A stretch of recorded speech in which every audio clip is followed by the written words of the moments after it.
इय्याका नअबुदु व इय्याका नस्तईन हर नमाज में पढ़ते हैं, लेकिन क्या वजह है, क्या वजह है? याद रखें इस बात को कि जब भी जिस फील्ड में, जिस मैदान में, जिस शोबे में आपको अल्लाह की मदद की जरूरत है, उस शोबे में उसके तमाम तकाजे पूरे करने के बाद आप अल्लाह के सामने दुआ करें, अर्श वाला आपकी मदद करेगा। बंदे का काम कोशिश करना है, बंदे का काम कोशिश करना है। बंदा अपनी जिम्मेदारी निभाए, अल्लाह फिर उसकी मदद करेगा।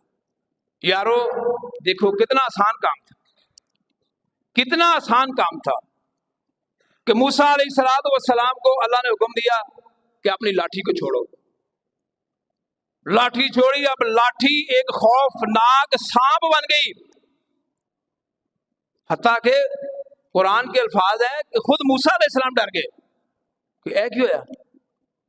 अल्लाह ने क्या फरमाया? ला तखफ, तुमने डरना नहीं है, आराम से खड़े रहो।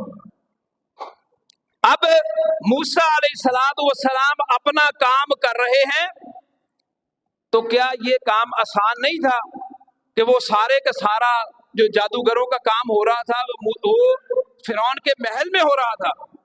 अब अल्लाह सांप को ऊपर चढ़ाता, जहां फिरौन बैठा हुआ था वो डस लेता, काम मुकदा बच्चों फारूक होता। लेकिन फिर इंसानों की कोशिश कहां जाती है? इब्राहीम अलैहिस्सलातु वस्सलाम को आग में गिराया जा रहा है, अल्लाह आग जलने न देता, बारिश बरसा देता, हवा चला देता, या और कुछ नहीं तो अल्लाह इब्राहीम अलैहिस्सलातु वस्सलाम को वही कर देता, ऐ मेरे खलील तुमने परेशान नहीं होना, मैंने आग को ठंडा कर दिया है, मार दे छाल में, कोई गल नहीं। ऐसी तो कोई बात है ही नहीं। इब्राहीम अलैहिस्सलातु वस्सलाम अपने दिमाग, अपने नजरिए, अपने अकीदे में ये बनाकर बैठे हैं कि अगर अल्लाह मुझको जलाना चाहता है तो मैं जलकर अपने रब को राजी करूंगा, मैं अपने आप को आग में गिरा दूंगा, मैं अल्लाह के लिए जलने के लिए तैयार हूं, मैं अल्लाह की तौहीद की सरबुलंदी के लिए हर किस्म की कुर्बानी के लिए तैयार हूं। ऐसा हुआ है ना, ऐसा हुआ है। हजरत इब्राहीम अलैहिस्सलातु वस्सलाम पूरी तरह आग में गिरने के लिए, जलने के लिए तैयार हैं, लेकिन आसमान वाले ने क्या कहा? या नारु कूनी बरदन व सलामन अला इब्राहीम। और इब्राहीम अलैहिस्सलातु वस्सलाम जब आग में गिरे हैं तो तब उनको पता चला आग तो ठंडी हो चुकी है, इससे पहले तक उनको पता नहीं था। उनकी पूरी की पूरी कोशिश अल्लाह ने एक्सरसाइज उनकी करवाई है। ये हमारे लिए दरस है। अल्लाह की मदद कब आई?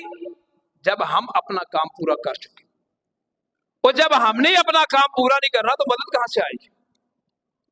लिहाजा ये बात ज़हन में रखें कि अंबिया के वाकयात ये हमको दरस देते हैं कि तुमने अपनी जिम्मेदारी निभानी है, फिर अल्लाह से दुआ करें, अल्लाह आपकी इमदाद करेगा।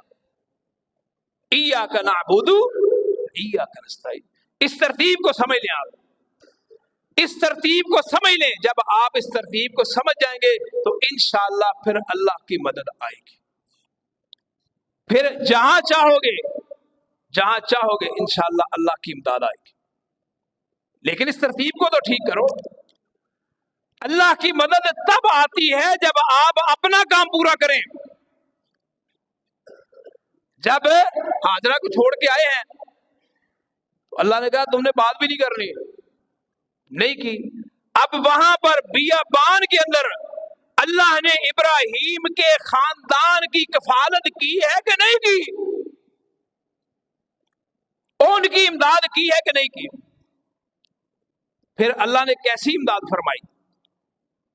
हजरत हाजरा सफा से मरवा, मरवा से सफा, सफा से मरवा भाग रही है, पानी नहीं है, लेकिन अर्श वाले ने इस्माइल की एड़ियों से पानी निकाल दिया।